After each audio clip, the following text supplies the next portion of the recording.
All right. So one of the things that you said that struck me was this whole idea of the right and the left.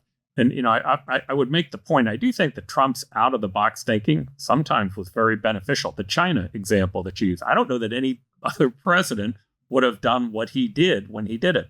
Now, I'm not certain why we want a trade war with Australia and Canada. I mean, that doesn't make sense to me. Right. He always seems to go too far. But the point that I would get to the right and the left. Yeah, like you mean like maybe making a point about securing the border without talking about people snacking on dogs. Okay. I mean, right. Example, right. It's just, it goes too far. This is Paul Johnson with the New Frontiers, and I have a fantastic guest for you today, General H.R. McMaster. Now, for those of you who don't know H.R. McMaster, he has his own podcast. He has a podcast called Goodfellows, as well as a program called Battlegrounds. He's also been an author of several very important books. One of them was Dereliction of Duty, which I read some time back about the Vietnam War and the role that Lyndon Johnson played. It's used in the military to study the relationship between the military and the political branch of government. But his latest book is really outstanding. It's a book called At War with Ourselves. Now, he wrote this book because he served as the National Security Advisor under the Trump administration. This book gives you the good, the bad, and the ugly. I'm sure it's something that both sides will find things to be upset about, but he talks about the role that he played in pulling together state, the Department of Defense, having to deal with people like Steve Bannon, and for that matter, President Trump. You'll really like this show if you like politics. Now, like H.R. McMaster, I'm just an ordinary, optimistic American who still believes that the United States is a cause for good. If you agree with that, go ahead and push that subscribe button and let's get this show going. Destiny. Destiny. You and I have a rendezvous with destiny. Destiny. Destiny. You and I have a rendezvous with destiny. We choose to go to the moon in this decade and do the other things, not because they are easy, but because they are hard. Well, Henry and I would both like to welcome you, HR, to the Optimistic American and New Frontiers. Thanks for being on with us today. Hey, Paul, Henry, I'm big fans of you guys. And I think that's what we need more of these days, a little bit of optimism. So great to be with you. Well, I haven't met very many people that are as optimistic as you know. You have a couple of different podcasts, Battlegrounds, as well as Goodfellows, but you've written 3 books that are very important. Battlegrounds was one of the books, but your very first book that you wrote about the Vietnam War and Lyndon Johnson, Dereliction of Duty, that has been an important book to the military as well as to most of our understanding. But your latest book, to me, At War with Ourselves, is a great book. Now, I suspect that you wrote it partly because of posterity and partly to try to tell people about the job that you had. But I want to tell you my view of it because you had an effect on me as a reader that was fascinating. So I'm not a Trump guy. I'm an independent. I'm a big believer in the free market, free enterprise. I'm also a believer in defending that around the world. But I also am a believer in many social causes here locally. Trump has been someone that I've been, at least lately, more afraid of. What your book did is it gave me a sense of agency as it related to Trump. And it's because you were very honest about the negative portions of Trump, but you also talked about the aspirational parts of Trump. And for me as a reader, it helped relieve some of my fear and to see him more as a human being and to try to understand kind of who he was at a deeper level. But I guess my real question is this: to what end did you write this book? What was the goal? Well, Paul, thanks so much. I mean, I have a short note to readers at the outset of the book in which I try to explain exactly that. I wanted to bring people with me into the White House. What was it like to serve in the Trump administration? What's the job of National Security Advisor? What does an effective national security decision-making process look like? But really what I wanted to do was just share my experience and let readers come to their own conclusions. And as you know, Paul, I don't hold back any criticisms of President Trump where I thought he fell short, but it really is a book that is about the good, the bad, and the ugly of the Trump administration. I want readers also to understand President Trump in context, his administration, of the 8 Obama years that preceded it and the almost now 4 years of the Biden years that followed it, and to understand better what is presidential character. What are the demands that are put on the president, and how should we evaluate the ability of presidential candidates or presidents to live up to those responsibilities? So I wrote in that note to readers, I've been a big consumer of memoirs like these, and I've always approached them with vigilance and skepticism. I hope the readers will do the same and come to their own conclusions about who to vote for in the near term. HR, I think what would be great for our listeners is if you could outline exactly the position you held in the Trump administration. Tell us a little bit about this position of National Security Advisor, how it relates to the National Security Council, and whether you think that these roles and the institutions are fit for purpose. Because, we live in an age where so many Americans have so much distrust in institutions, in the presidency and Congress. Do you think that the National Security Council, the way that it's set up, is fit for purpose? Yeah, Henry, I really do. It just depends on how you view the job, how you take on the responsibility, and how you kind of run the process that's designed to give the president best advice, to give the president best analysis of the most significant challenges we're facing, and multiple options. And I think that's what's really important. As a national security advisor, you are the only person in the national security and foreign policy establishment who has the president as his or her only client. And I think you have to fulfill really 5 key duties and responsibilities in that job. Epictetus said, this is what is most important, is to play well the role assigned you. This is the ancient Greek philosopher, Epictetus. And so I think understanding your role is pretty important. When people don't understand their roles and they take on different roles, that's when you have difficulty. So what does a national security advisor do? First of all, you staff the president. You make sure the president is prepared for engagements involving foreign policy, national security, defense strategies, war strategies. I mean, that's your job, is to keep the president well informed about all that. The second is you have to run a process. You have to run a process that is designed to coordinate and integrate efforts across the departments and agencies. Again, to make sure the president's well informed, but then to give the president multiple options to overcome our most significant foreign policy challenges, as well as to take advantage of opportunities. Why multiple options? Hey, because nobody elected me. Nobody elected the Secretary of State or Defense. So we should put forward options to the elected president to determine his or her agenda and make his or her own decisions. And then also, it's in the comparison of those courses of action, those options, that you can draw out long-term costs and consequences. The third thing you do as National Security Advisor is you communicate. You communicate the president's decisions and directives to the relevant audiences across the government, sometimes to the American public, sometimes to the international audience if others aren't doing it. And then you have to foster unity of effort. There's almost a little club of national security advisors who help keep our heads of state connected to each other and pulling in the same direction for allies and strategic partners internationally. And then lastly, you have to be a leader. You have to lead an organization. The National Security Council staff, which is about 250 very talented people who work on policy and are divided into the geostrategic parts of the world, as well as the key domains in which national security is an issue, like cyberspace and space and so forth, biomedical security, and what you have to provide these men and women with is what we call in the military purpose, motivation, and direction. That's how leaders lead. You provide purpose, motivation, direction. So those it's a great job, Henry. I mean, I love it. I really, I recommend it if anybody gets a call like I did on a Friday of President's Day from the Deputy Chief of Staff of the White House and asks you to go to some place you've never been, like Mar-a-Lago, for me to interview for the job. All right. So HR, this was a part that fascinated me about the book. You ended up having these advocates on two sides of you. You had kind of the Steve Bannon advocates that were advocating for isolationism, which I would suspect you have more opposition to, kind of the whole America First agenda.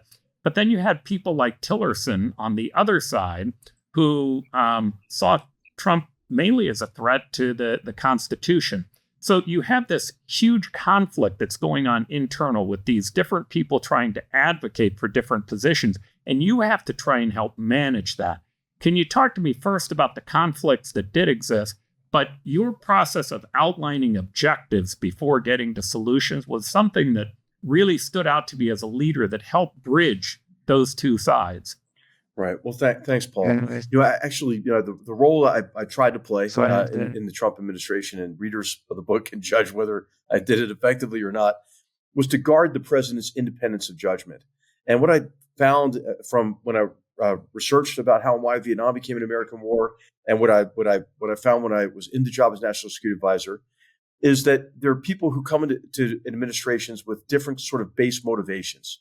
My base motivation, having served, 6 previous commanders in chief since I took the oath of service on the plane at West Point at the age of 17, was to understand that President Trump was my commander in chief. I'm not the person to make policy. He's the one to make policy. I need to get him multiple options so he can make his own decisions. And there's a second group of people, though, who they don't want that.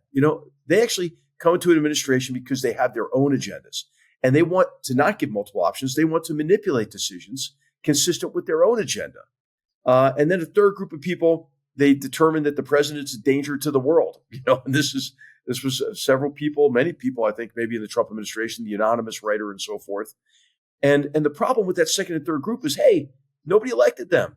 And so not only are they not serving the president well, they're also undermining the Constitution of the United States. If you believe that sovereignty lies with the people and the people exercised that sovereignty in electing the president, who are you to, once that elected president makes that policy, to slow roll it or to play other games that in obstructing that agenda? So that created tension, and a lot of the book is about that tension, that friction. But I hope the theme that comes out even stronger is that we were able to transcend that and to, despite that friction, put into place some really significant shifts in foreign policy. I think we were able to do that, Paul, because of what you mentioned, that we were able to focus on objectives, and frame these complex challenges, bring the framing to the president. And then when people would, try to not, do what the president said, like, hey, cut off aid to Pakistan, because they're supporting terrorist organizations that are killing our soldiers and committing mass murder against Afghans and killing Afghan soldiers. I mean, that made sense to me.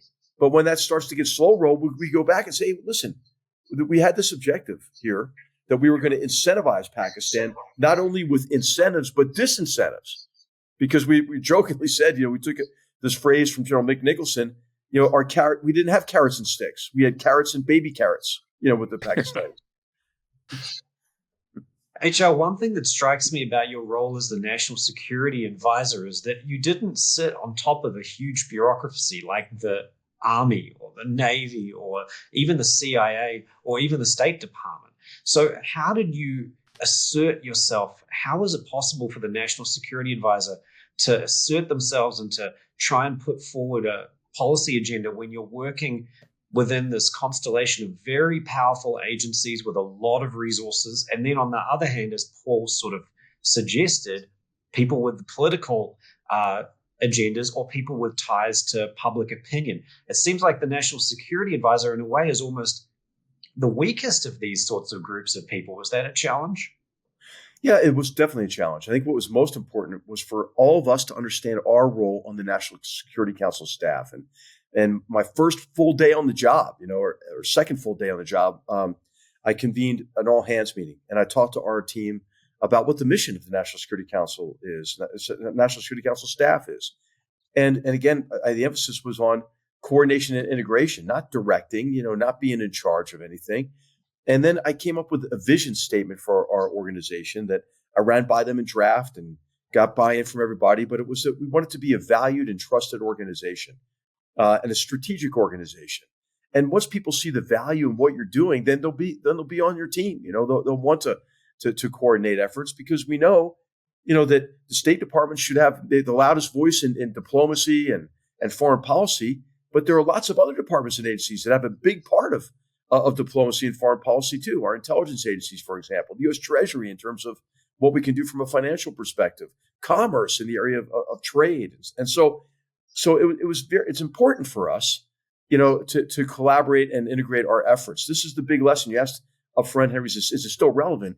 Heck yeah, it's relevant. I mean, the National Security Council, the idea of it was in NSC 68, the first idea of it, which is not at the, after the end of World War II. And that document was mainly based on, hey, we can't have another Pearl Harbor. So how do we integrate our efforts so that we don't have the kind of gaps? This is another lesson we learned as, and we should be cognizant of this as we commemorate the anniversary of the mass murder attacks of 9/11. So, I think a lot of it has to do with people seeing the value in the organization. I wrote letters to all the cabinet officials when I first took over. I quote that, I have an excerpt from that letter in the book. I went to visit a lot of them in their spaces, so that I wanted to foster a common understanding of our roles, which I knew that would create friction if we didn't have that common understanding. I pledged, and I think I made good on it, to be absolutely transparent with them. I wasn't going to try to ever do an end run with the president or diminish their voice in foreign policy. In fact, I was going to amplify their voice by being able to convene the National Security Council or portions of it for small group meetings, so that to make sure that the principal advisors to the president, that got his ear, and so that's how we coped with it. But of course, there still are reasons why there's a lot of friction. And I mentioned the base motivation aspect. There's also just kind of the proximity, right? As National Security Advisor, you're with the president, multiple times a day.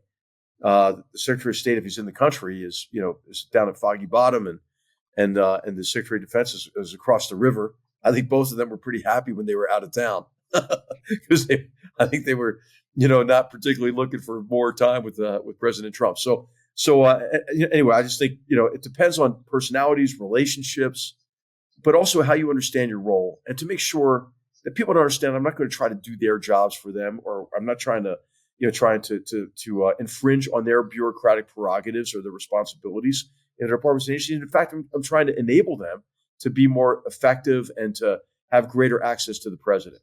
Yeah, it's fascinating to me as I read through it. It just was it became obvious. It wasn't before I read the book how the Department of Defense and the State Department and the presidency don't necessarily have to see the world the same way. They have different agendas and different motivations.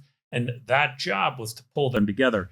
But I want to flip now to your thinking. And I know part of your job there was to give advice as well as trying to pull people together. But you spent a lot of time thinking about foreign policy, and you've had to work inside an administration where at least a portion of the administration was driven by this America First agenda. To me, the America First agenda, I can see where it's very compelling. Why are we trying to help them? Screw them. Let's take care of ourselves. Let's take care of our needs. Let's quit trying to work with the rest of the world. We can do this on our own. We don't need to be a part of what they're doing. And for people who've been aggrieved by globalism or whatever else, I can see where that's an appealing message to them. Yet at the same time, you've spent a lot of time talking about the importance of the American world order and the role that we play in the world in preserving democracy. Can you help me understand, how do you sell that second message? What's important in trying to make certain that Americans do understand our role in the world? Well, it begins the way you did, Paul, with a dose of empathy, right? I mean, you just summarized why a lot of people are skeptical about sustained commitments abroad, diplomatic, let alone military commitments abroad. And it comes, I think, in large measure from the belief that we've been incompetent, we've been ineffective in our engagements.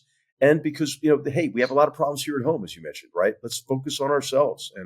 And people have been really buffeted by, a number of blows here. The unchecked globalization you mentioned, the transitions to the global economy since 2001, that resulted in this artificial concentration of so much of the world's manufacturing on the southeastern coast of China after China's entry into the World Trade Organization, and the degree to which they haven't played by the rules and they've weaponized their mercantilist statist economic model against us. Toss into that kind of the unanticipated length and difficulty of the wars of Iraq and Afghanistan. How about the financial crisis, 2008, 2009? Toss in an opioid epidemic, then look at the effects of social media, where these companies get more and more money through more and more clicks, and they get more and more clicks by more and more extreme messages and conspiracy theories that reduce our confidence in who we are. And so a lot of Americans think our elites have abandoned them, the foreign policy, the free trade elites, and these are Donald Trump's most staunch supporters, many of them. So you have to understand that. So the question is, okay, well then what do you do? Well, you have to be clear in your rationale. America first is fine with me. I mean, I wish it wasn't a Lindbergh statement from somebody who was a Nazi sympathizer. I think it's an unfortunate term. I mean, but I think what it means in Donald Trump's mind is that we should prioritize the interests of our own country. I helped write the speech with Stephen Miller and others for his first UN General Assembly speech.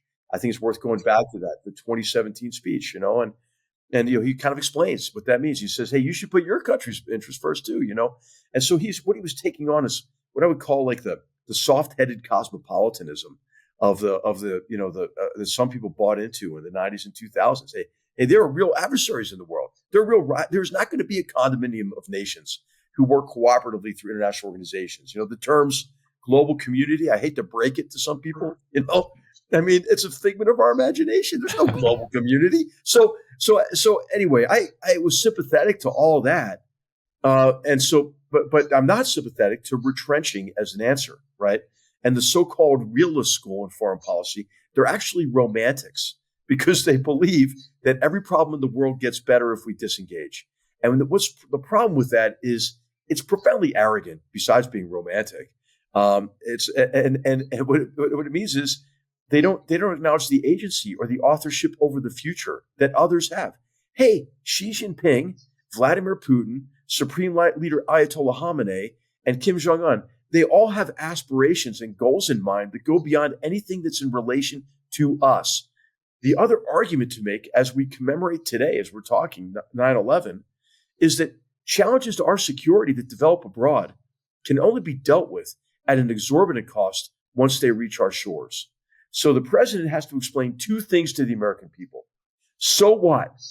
Why do you care about this in Dayton, Ohio, or Bismarck, North Dakota, or wherever in the country? And then what is a strategy and what is our policy that will deliver a favorable outcome for you and for all Americans at an acceptable cost and an acceptable risk? And I think a lot of American leaders have not met that test to communicate their policies effectively. And this is obviously what I would, the questions I would have to answer for President Trump.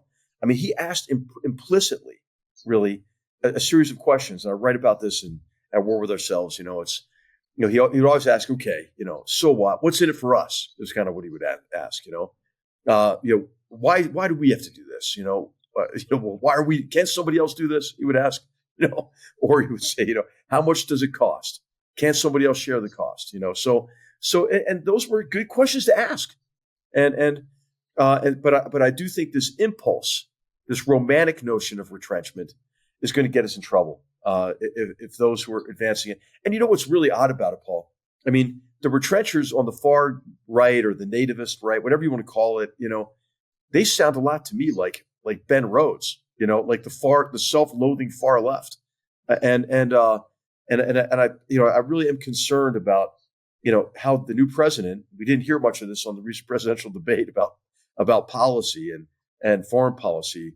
And what we did here was, I think, kind of disappointing for both of them. I think they have to explain their policies to the American public. And I think it's okay to say, how are they going to prioritize American interests? How will the foreign policy, and the Obama administration, the Biden administration came up with this weird, a foreign policy for the middle class, but could never really explain what the hell does that mean, So I think what we have to do is talk about the real threats we're facing, which are significant and mounting, what we're going to do to reduce the threat of cataclysmic conflict, which I think is really higher today than it's been in decades, and then how we're going to really advance American interests, promote American security, promote American prosperity and influence in the world in a way that's relevant to Americans everywhere. One thing that I think the Trump administration really highlighted is a conflict between multilateralism and unilateralism, whether the United States should work in concert or in alliance or even in formal organizations with allies and other countries, or whether it should do things on its own. And Trump so often seemed to want to do things on his own. America should do things on their own. But I'm wondering what your thoughts are on this divide going forward, because the divisions between the United States and key allies in Europe are significant on many policy issues, and they're growing.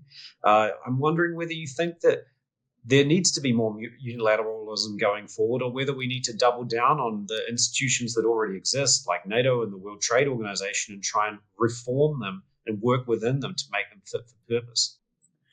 Well, I think you're alluding to the key theme should be fit for purpose, right? And I think that Trump's skeptical of international organizations. I read about this in the book because of the fear that they usurp sovereignty, right? So look at the International Criminal Court, right? Look at what they've done on Israel. Why the hell would you ever surrender your sovereignty to a body like that? That would be crazy to do that. And so I he's got a point, right? And so look at Brexit, which he was very sympathetic to. The idea that why should we be paying taxes to faceless bureaucrats in Brussels, right? I mean, that's a valid question. Now, I'm not going to go full Nigel Farage on you, but you don't have a pint of beer in your hand for a start, HR. So the full Nigel is not on offer. But there's a point to all this, right? And so you have to be sympathetic to that and recognize, though, that hey, from President Trump's perspective, are you like burden sharing? Well, guess what? When you're part of an international alliance, that's how you get burden sharing. Are you worried about the economic aggression from the Chinese Communist Party? Hey, well, if it's not a multinational approach, they'll just divide and conquer, right?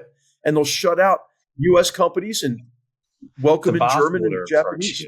Yes. There's a baby out with the bathwater problem, perhaps. Well, it is. But if you read the National Security Strategy of 2017, it prioritizes the need for effective multilateral solutions to the problems that we're facing.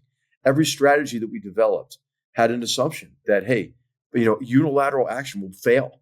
And that assumption, I think, is valid, especially in for example, countering China's economic aggression. So anyway, I think that what has to be explained to the American people is, are these alliances effective? The World Health Organization, not effective. China is actually subverting these organizations. President Trump was right, I think, to cut off funding to the WHO. UNRWA, we cut off funding for UNRWA. I think that was right. It turns out we were paying the salaries indirectly for Hamas fighters. I don't think the American taxpayers want to do that. Do you? So why the hell would we give them a dime? So I think that there are other formats, that we invested in that turned out to be a little bit disappointing, like the Quad format, which is Australia, India, Japan, and the United States, mainly because of India's hedging with Russia and reluctance. India's a bit schizophrenic in their foreign policies and their approach to alliances in these kind of multilateral formats. They swing from the fear of entrapment to the fear of abandonment, and so we're going through a phase there. But, what the Biden administration did, for example, I think I mentioned the Quad for, those countries, but the AUKUS format, for example, I think is a very positive solution. So that's a new kind of format for multilateral cooperation. To answer your question, yes, let's have more of those. But then also there needs to be reform. And I think some of the Stoltenberg reforms in NATO have been really good. I think the addition, certainly, in terms of evolution of the organization, to have two very capable Nordic states, join the alliance. I'm talking about Finland and Sweden. That's a good thing. Having a jackass like Viktor Orban, in Hungary. Well, Hungary's not monolithic. He's not going to be there forever. So we can weather that. There are tensions with Turkey as a NATO member, but the AKP may not be in power forever, or at least the Erdogan wing of the AKP. So you have to weather some of these storms, in terms of, an alliance of, when you've got over, 25, or close to 30 nations. It's not going to be always harmonious when the format demands unanimity. But hey, I think again, it's better to have NATO than to not have it. If you look at it from the burden sharing perspective, for example. All right. So one of the things that you said that struck me was this whole idea of the right and the left. And, I would make the point, I do think that Trump's out of the box thinking sometimes was very beneficial. The China example that you use, I don't know that any other president would have done what he did when he did it. Now, I'm not certain why we want a trade war with Australia and Canada. I mean, doesn't make sense to me. Right. He always seems to go too far. But the point that I would get to the right and the left. Yeah, like you mean like maybe making a point about securing the border without talking about people snacking on dogs. Okay, I mean, for Right. example, right? It's just it goes too far. Yeah. Now but the right and the left, I agree with you. There's a challenge on both the right and the left, and I my own personal opinion is the left is every bit as much a threat, the far left, as is the far right. Both of them tend to reject all the ideals of modernity and the Enlightenment. They don't like science, and they don't like free elections. They're if you look at it, they're challenged on many of those issues that came from that period. But they also don't believe that the role that the United States has played has been a cause for good. And if you look at what's happened since the 1940s, we've reshaped the world in a way in which there's never been this much human progress ever. What we've done for mankind is just unprecedented.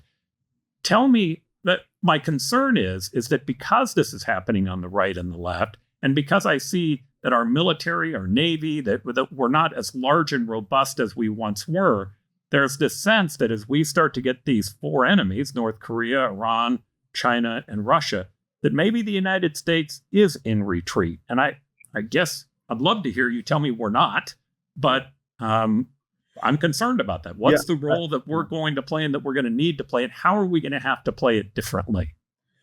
Well, Paul, I mean, I don't think we can afford to play it differently because we're a country with global interests, right, and global reach, and if we disengage, because of the conflicts we have internally and I think what you're describing is a lack of confidence in who we are, a lack of confidence in our democratic principles and institutions and processes, a lack of confidence in our ability to pursue an effective approach to foreign policy and national security.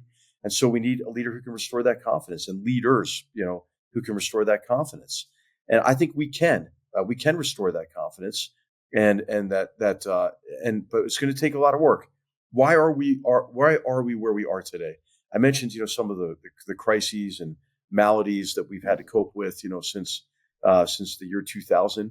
But also, I think it has a lot to do with education and the degree to which education has failed in the area of U.S. history, which you alluded to, and the degree to which these various postmodernist, post-colonial critical theories have captured the humanities departments of our major universities, where they are essentially, many of them have adopted an orthodoxy of self-loathing, I would describe it, in which all of the ills of the world prior to 1945 were due to colonialism. All of the ills of the world after 1945, and I'm oversimplifying here, obviously, were due to capitalist imperialism. The narrative of self-flagellation.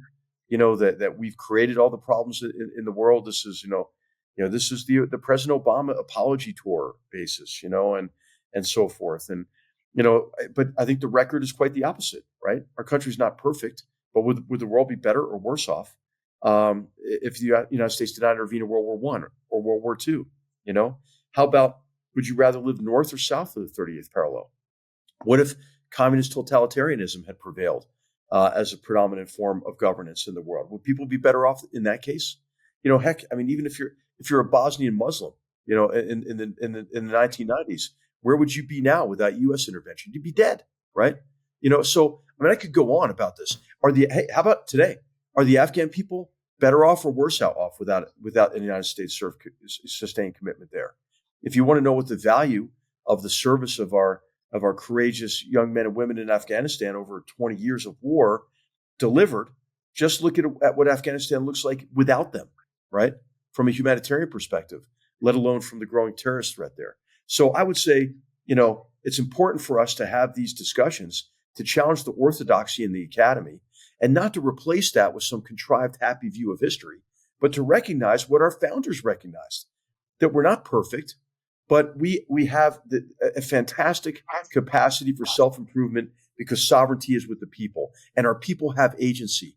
What these various critical theories do with the valorization of victimhood and the categorization of people into oppressor and oppressed, and telling them the whole system is against them, is sort of a neo-Marxist interpretation of impersonal forces in history and so forth. I mean, you know what that does? That robs young people of agency. and it leaves them with the toxic combination of anger and resignation. And you know what, Paul? If you teach our young people your country's not worth defending, who's going to defend you, right? And so I think a lot of this has to do with, with these, the degree to which the academy and history has been hijacked, by ideologues. I mean, the 1619 Project, teaching young people that our country was founded to preserve slavery instead of the reality of the country being founded on principles that ultimately made that criminal institution unsustainable, and that we fought our most destructive war in history to emancipate 1 million of our fellow Americans. And that, we had failures after that. The failure of Reconstruction, the rise of Jim Crow and the Ku Klux Klan. Teach that history, but then also teach the achievements of the Civil Rights Movement and the end of de jure segregation and inequality of opportunity. But then acknowledge, hey, it still matters into what zip code one is born in terms of how many obstacles you have to overcome to take advantage of the great promise of the country. Okay, so let's roll up our sleeves and do it and get it done and stop this, sort of categorizing people by skin pigmentation or whatever other identity category. Recognize our common humanity, our common identity as Americans, and get on with the work, and restore a sense of agency. I think that's relevant to national security and foreign policy because this crisis of confidence is what Vladimir Putin and Xi Jinping and these other, they love it. They want to see us drag ourselves down, right? And this interaction between various forms of identity politics and critical theories and so forth with old forms of bigotry and racism, they create centripetal forces. They draw on each other, and they're spinning us apart from each other. I think we need leadership, national leadership to arrest those centripetal forces. But we can all do our part, with this video and podcast series, like you're doing it. I mean, I think everybody should convene people to have these kinds of discussions. HR, I agree with you totally that there's a kind of a crisis of imagination in a way about America's future in the world, and that a lot of people seem to be hemmed into this declinist narrative in education, sure, at the universities and a lot of departments, in public opinion as well. But I'd be interested in hearing from you what the view was from within the national security and diplomacy bureaucracy. Did you come away from that experience also disillusioned or disappointed in the dominant hegemonic narratives being around American decline and an illegitimacy of American power and a lack of positive imagination? Or was there enough positive imagination and positive people within the bureaucracy to work with? There were enough positive people for sure. I worked with fantastic people. It's one of the themes in the book, and I'm hoping that in reading it, young people who read the book, I hope that they will recognize the tremendous rewards of service. I mean, I got to work with so many extremely talented people, and we put into place some very dramatic and long overdue shifts in U.S. foreign policy. And so, I could name them now, like Matt Pottinger on China, Lisa Curtis on South Asia, Nadia Shadlow on the national security strategy, which still, I think, stands the test of time. I mean, if you read the president's introductory letter to that, Paul, I mean, he says, hey, America's a force for good in the world, period. And I write about the dissonance he has sometimes and his tendency to engage in moral equivalence, but we took a position on that, and we said, we're not perfect, and by the way, we're not omnipotent. We can't conciliate the furies of the Middle East. We can't build, Jeffersonian democracies in our image around the world, but actually we can engage with people who do want to make their lives better, who do want representative governance, and support them. So I think a lot of these issues are kind of false dichotomies, and we tried to reconcile those. And Juan Cruz on the Western Hemisphere. I mean, I just go on. And then we worked with great people in the departments and agencies. We had great working relationships with most of the departments and agencies. And certainly with deputies like John Sullivan at State, who was fantastic and went on to be our ambassador to Russia and stayed on across 2 administrations and just wrote a great book about his experience. All right. So, HR, thank you again for being on. Now, on your Goodfellows, you have this thing that you do called the lightning round, where you ask kind of quick questions and you answer them. So I'm going to try to answer or ask some quick questions and see if I can get some quick answers from you. Although the first one might be a little longer The first one is, Andy Jacobson just wrote this new book on a terrifying book about what happens with a nuclear strike. And it definitely is a very upsetting book. And clearly, the issue is, what do we do to try to stop it?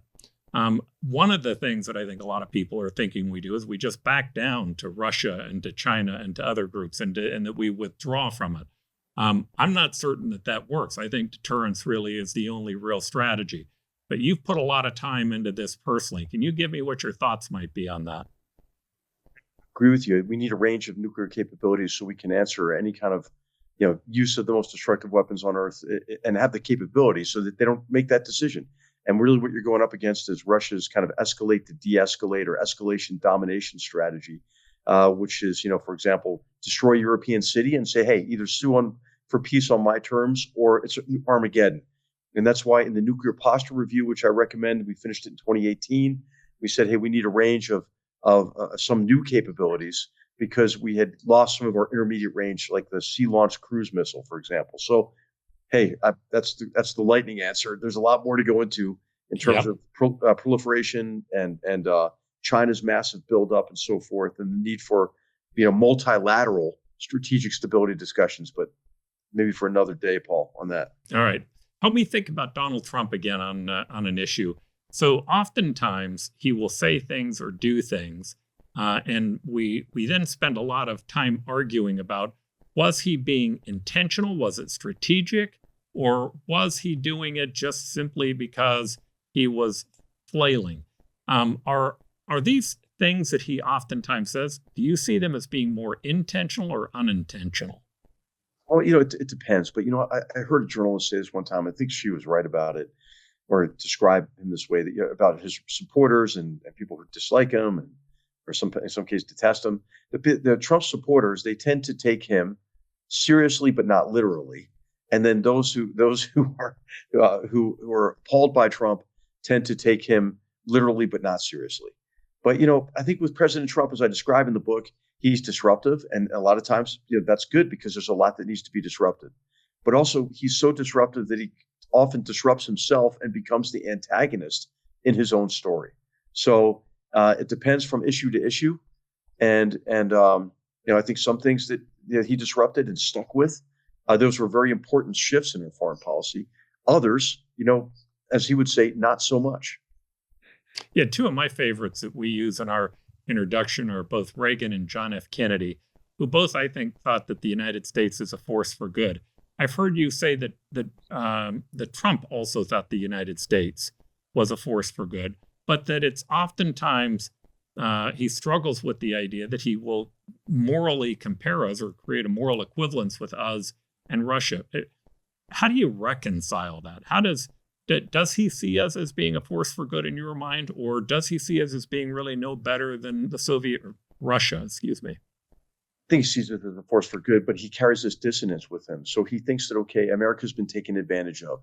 He thinks that our allies and partners internationally have free road on American largesse, right? And so he has this, sort of this sort of reticence for sustained commitments abroad in terms of, the U.S. continued, being able to contribute, to the U.S.-led international order. And then he does, he really thinks that we've been at times, too eager to promote democracy, but he doesn't really realize that there are people within these societies who want democracy themselves, and we're supporting them. And so he engages in moral equivalence, I think, for that reason as well. And then, he's kind of just reflexively contrary, So if everybody tells him, hey, Vladimir Putin is really a bad actor who's trying to tear down the international order, we have to confront him with strength.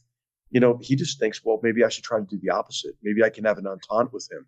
Maybe if I don't condemn him, for essentially crimes against humanity, that he's been conducting, at least going back to the invasion of Georgia, the assassinations even before that, and continuing on the invasion of Ukraine in 2014, that maybe they can come to this kind of entente. So I think all of that factors in. He tries also to separate the relationship from the issues at hand, and this is why you see him complimentary about people he should not be complimentary about. All right, two more questions I'm going to ask. The next one is, when it comes to national security, should the United States ever compromise democratic ideals or our values for national security or for economic reasons? I'm trying to understand how, when you're dealing with foreign policy, do you deal with that trade-off that sometimes exists? Well, I think you have to ask the question: is the U.S. remaining engaged with a country, with the leadership of a country? Does that make the problem better or worse? Does disengagement make it better or worse? And of course, one of the examples is maybe Saudi Arabia after the Khashoggi murder. I think that we were right to be appalled, all of us, by the murder of a U.S. resident and a journalist, and we were right to impose costs on Saudi Arabia.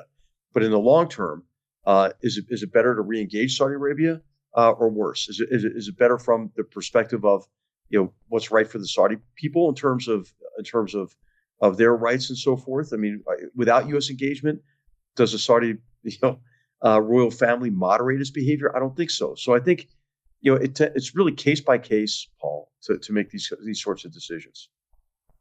All right, and then the last question I will ask is: you probably have a better insight of anyone I know about where the United States is today on its technology, on its military powers, on its economic powers, and I guess I'd just like to know from you: are you optimistic or pessimistic about our future, knowing the challenges that we're facing, the divisions that exist here at home, and yet the great powers that seem to exist within the United States today to be able to move our agenda forward?